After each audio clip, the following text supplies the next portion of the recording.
Antam sekarang hampir menyentuh 3 juta. Kalau dirupiahkan 120 dinar itu sekitar 1,5 miliar. Aku memberinya 120 dinar dengan syarat dia mau tidur bersamaku. Ketika aku sudah berdua dan hampir melakukan hal yang dilarang oleh Allah, sepupuku berkata, engkau belum halal bagiku. Aku pergi dan aku tidak mengambil uang itu.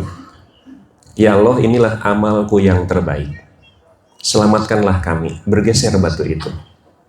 Tapi tetap mereka belum bisa keluar. Setidak-tidaknya udara yang masuk, cahaya yang masuk lebih besar.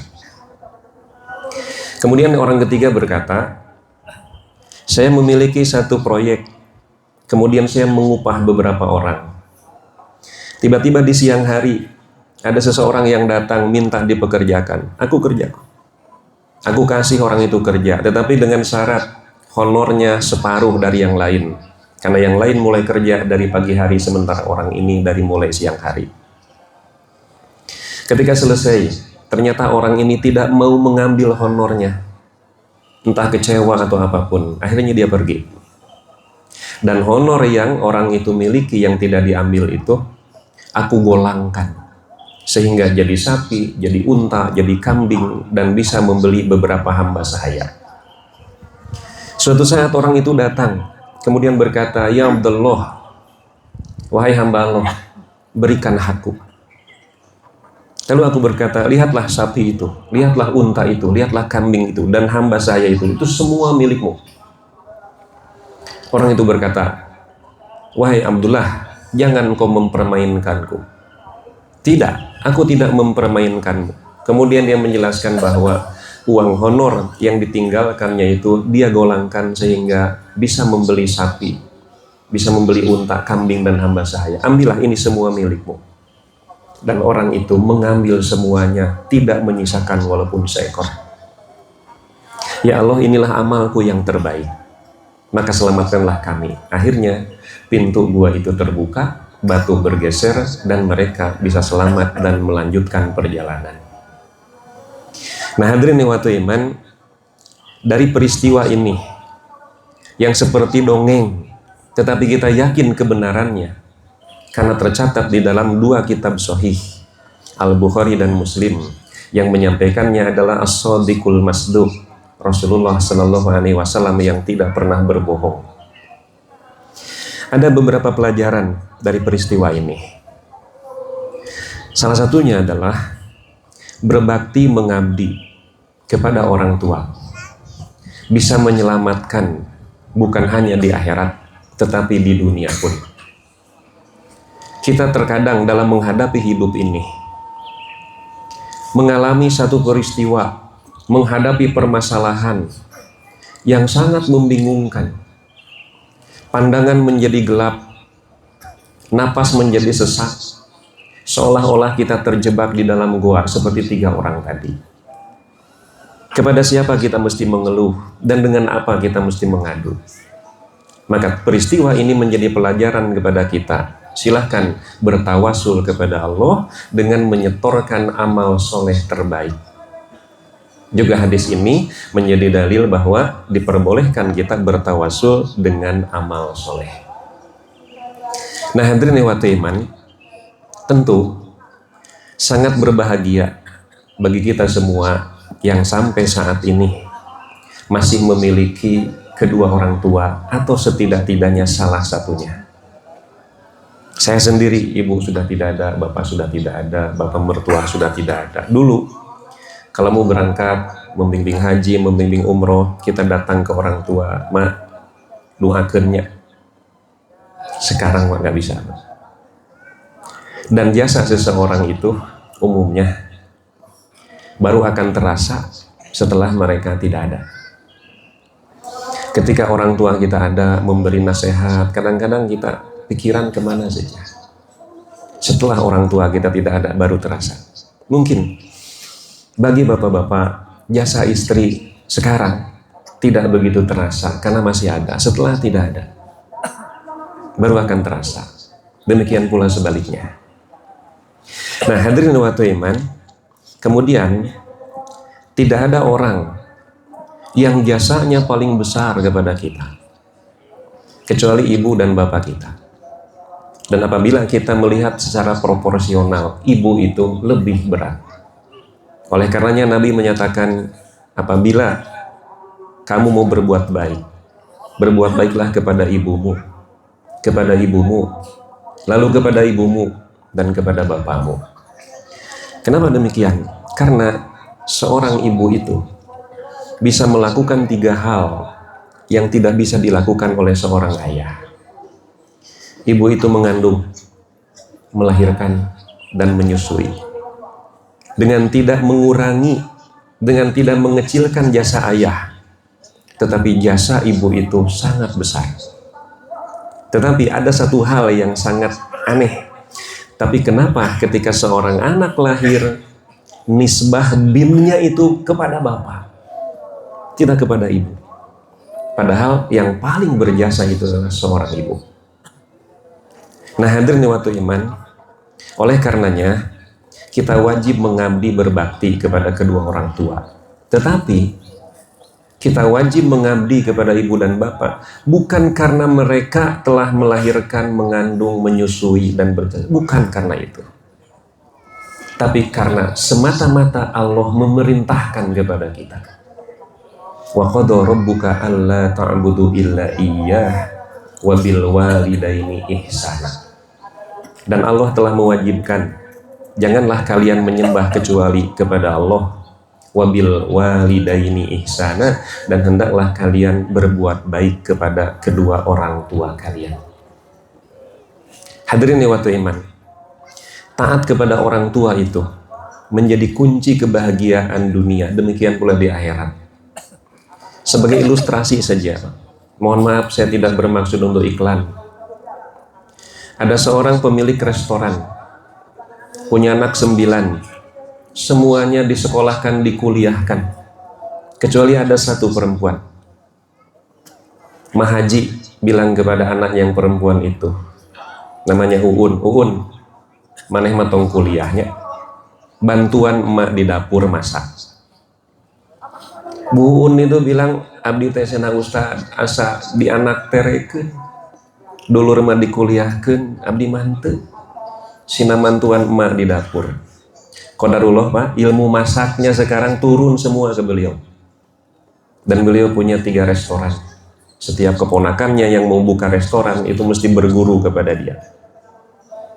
Itulah wujud, bukti, buah dari ketaatan kepada kedua orang tua. Jangan di akhirat, di dunia saja sudah diperlihatkan. Nah, hadirin waktu iman, tentu kita pun ketika nanti sudah menginjak usia udur, kita akan sangat ingin apabila anak keturunan kita berbakti mengabdi kepada kita.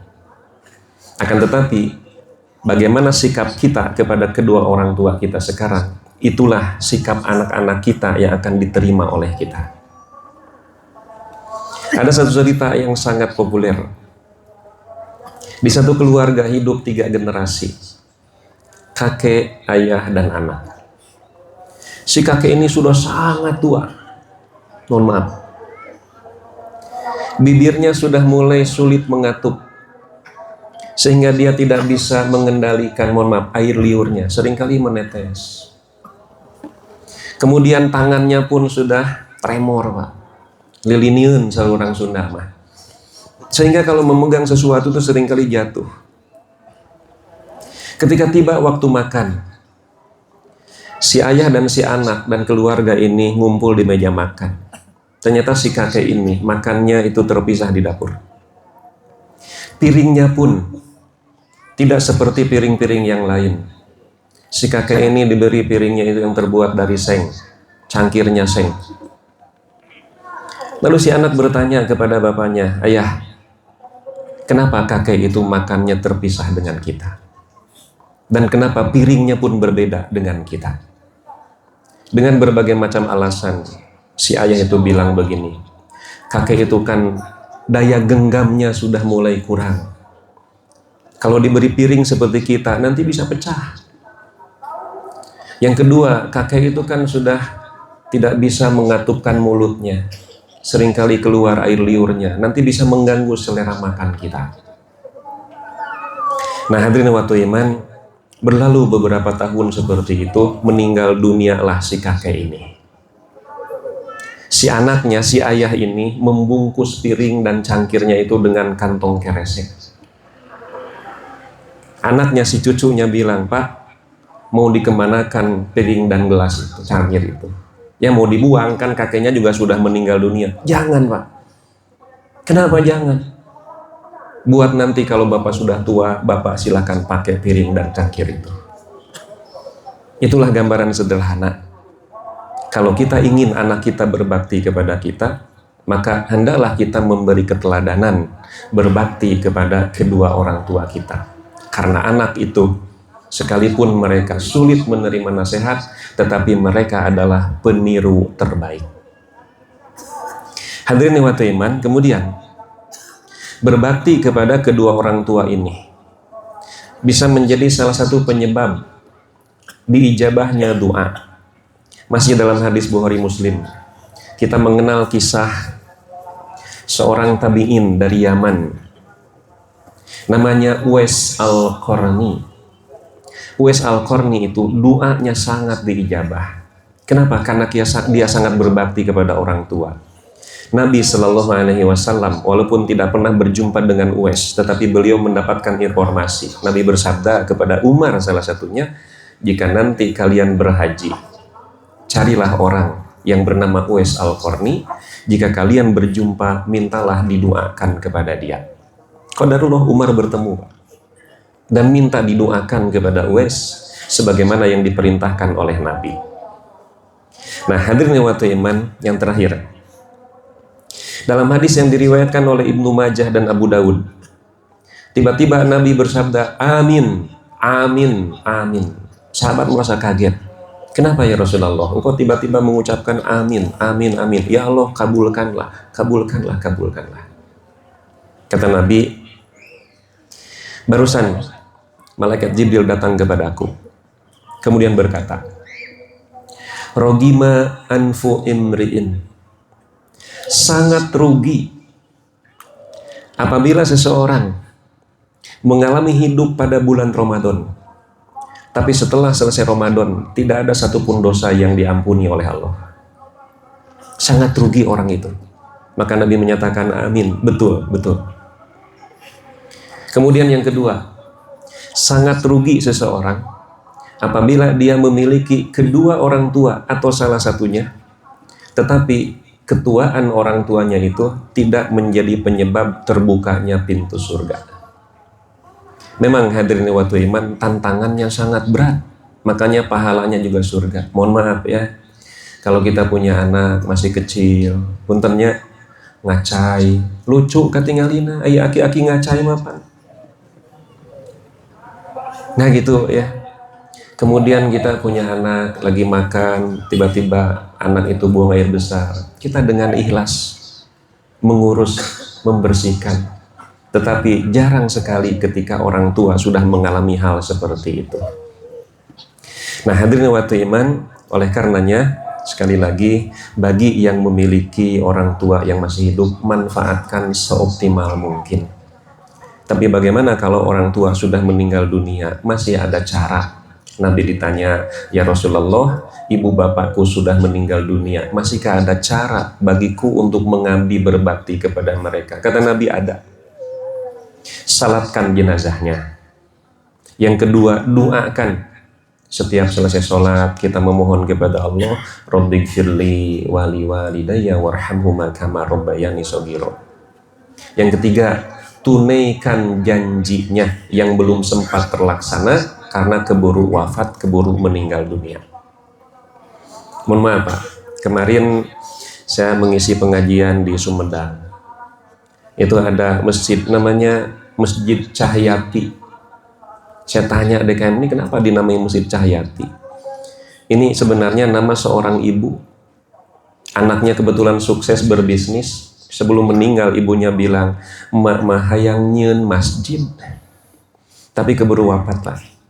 Dan cita-cita baiknya ini dilanjutkan oleh anaknya dan diberi nama dengan nama ibunya. Tidak apa-apa, diperbolehkan.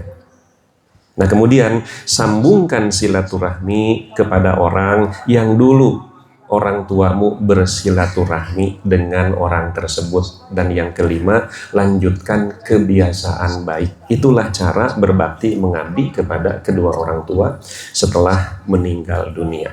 Yang terakhir sekali, mohon maaf. Hadirin nikmati iman, kita kadang-kadang merasa berjasa kepada orang tua, sudah merasa bisa membayar jasa mereka. Hanya sebatas kita membayarkan zakat fitrahnya atau fidyahnya. Tarawasan teh asatos bisa mayar jasa. Ketika Nabi menunaikan ibadah haji, ada seorang sahabat bilang, "Ya Rasulullah, aku beribadah haji dan aku bawa ibuku. Aku gendong ibuku. Aku laksana unta bagi ibuku. Tawaf aku gendong, sa'i aku gendong, ke Mina, ke Arafah, ke Muzdalifah, melontar jumroh, tawaf ifrad, aku gendong. Aku ini unta bagi ibuku. Apakah perbuatanku itu bisa membayar jasa ibuku?" Nabi dengan tegas mengatakan, tidak. Jangankan membayar seluruh jasanya, dibandingkan dengan sekali ibumu menarik napas pada saat mengejan melahirkanmu, apa yang kamu perbuat itu tidak akan bisa melunasi jasa-jasa mereka. Ketika seorang anak sakit, maka akan dibawa oleh ibu bapaknya ke rumah sakit dengan penuh harapan, semoga anakku sehat.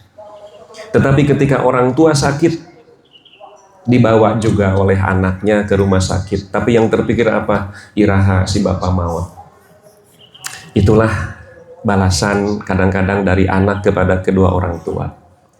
Nah hadirin waktu iman, sekali lagi semoga bulan Ramadan event tahunan ini, ibadah-ibadah di dalamnya menjadi penghapus bagi dosa-dosa kita. Apabila sampai saat ini kita merasa belum optimal maksimal di dalam melayani, mengabdi, membalas jasa kedua orang tua kita, mulai hari ini, mulai besok optimalkan, baru akan terasa setelah mereka tiada. Hadirin waktu iman, demikian yang dapat saya sampaikan. Aqulu qawli hadza wa astaghfirullah li wa lakum.